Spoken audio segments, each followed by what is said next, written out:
The people think the King's Guard is just there for show, standing still, keeping a straight face, and marching in perfect sync. But here's what nobody talks about. Behind the polished uniforms and the legendary discipline, there's a massive financial system at play. The King's Life Guard, the Queen's Guard, even those iconic King's Guard horses, they all play a role in something way bigger than tradition. Think about it. Why does the British monarchy still invest millions in these guards? What do kings and queens really gain from them? And more importantly, how does all of this tie back to money? This isn't just about history. It's about power, influence, and a system designed to protect more than just the royal family. If you've ever wondered what the Royal Guard actually means in today's world, financially, politically, and beyond, you're about to see a side of it that most people completely overlook.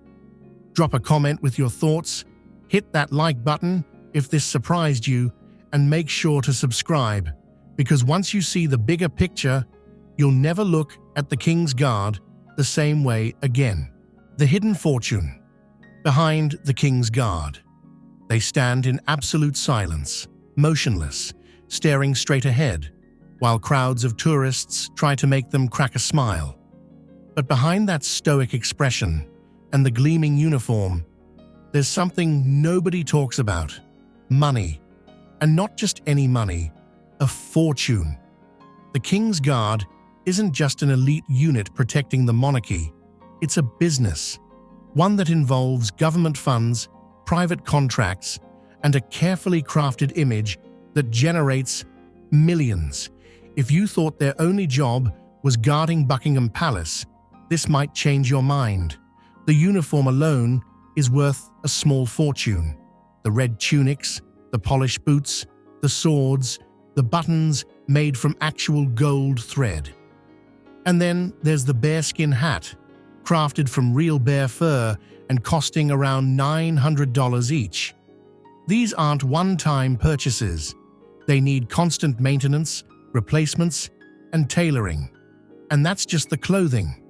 There's also training, weapons, and accommodations for the guards themselves. The government spends tens of millions every year to keep this operation running.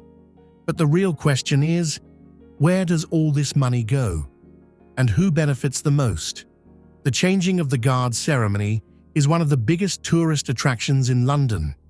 People travel from all over the world just to witness it, take pictures, and experience a taste of royalty.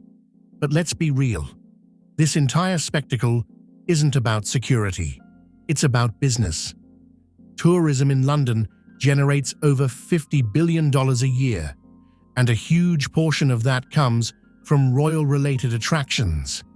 Hotels, restaurants, souvenir shops, every single one profits from the King's Life Guard standing outside Buckingham Palace. Even the royal family itself indirectly benefits from this constant flow of cash. The guards aren't just symbols of history.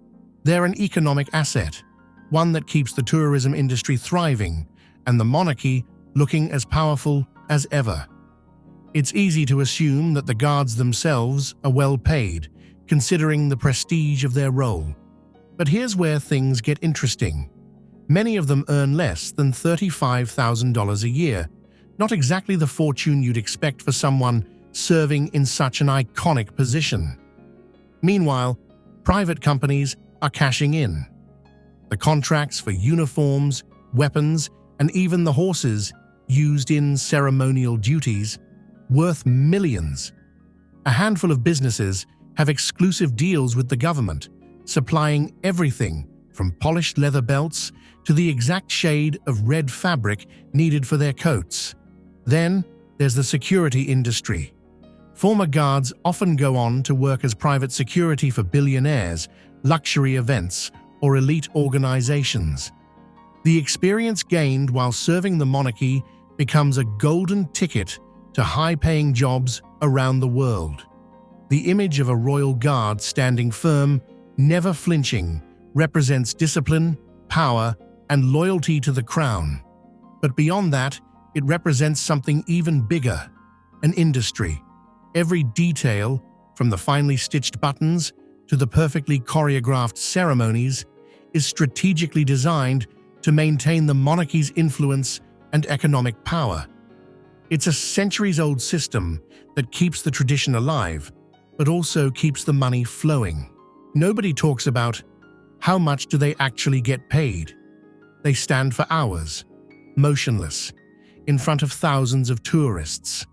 They endure the heat, the rain, and the endless attempts to make them laugh. Their job is prestigious, their uniforms are iconic, and their discipline is unmatched. The people assume that serving as part of the King's Guard comes with a generous salary. After all, they're representing the monarchy, guarding Buckingham Palace, and carrying out one of the most recognizable roles in the world. But the reality? It's not even close to what you'd expect. Let's get straight to the numbers. A King's Guard soldier earns around $35,000 a year, and that's before taxes, living expenses, and additional costs.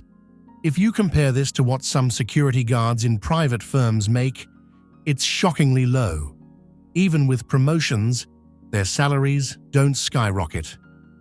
A more experienced soldier might earn up to $45,000, while officers can reach around $60,000. But considering the level of discipline, training, and prestige attached to the job, it's nowhere near what people expect. And here's where things get even more interesting. London is one of the most expensive cities in the world. Rent, food, transportation, it all adds up. A soldier living in London on a King's Guard salary isn't exactly living a luxury lifestyle. In fact, many struggle to afford even basic accommodations near their posts. If the guards themselves aren't making huge salaries, where is all the money going? Because let's be clear, the King's Guard is a multi-million-dollar operation. A huge portion of the budget goes into the uniforms, with each bearskin hat alone costing around $900. The red tunics, the golden buttons, the polished boots, everything is custom-made, meaning costs pile up fast. Then there's the training, which is rigorous and costly.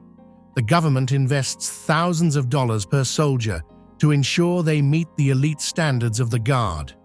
And let's not forget about the horses for the King's Life Guard. These animals are trained, maintained, and cared for with top-tier treatment. The cost of keeping a single ceremonial horse can be as high as $10,000 per year. Multiply that by the number of horses used in parades and ceremonies, and you're looking at an insane budget that doesn't go into the pockets of the soldiers. With long hours, strict discipline, and a salary that barely covers the cost of living in London, why do soldiers still sign up for the King's Guard? The answer is status, prestige, and career opportunities. Serving in the King's Guard isn't just a job, it's a stepping stone. Many guards use their experience to land high-paying private security jobs, protecting billionaires, politicians, and celebrities. Some transition into government positions or even work directly for the royal family in more lucrative roles. There's also the once-in-a-lifetime factor. Wearing that uniform, being part of centuries-old traditions, and standing at the gates of Buckingham Palace is something that few people can claim. For some, that's worth more than a high salary. The King's Guard may look like an elite, glamorous role, but behind the polished uniforms and perfect formations, there's a financial reality that's far less impressive. The soldiers at the gates of royal palaces aren't making fortunes. They're standing there out of duty, tradition, and the hope that their service will open bigger doors in the future. Now here's the real question. Should the King's Guard be paid more for what they do? Is their salary fair, considering the pressure, discipline, and prestige of their role?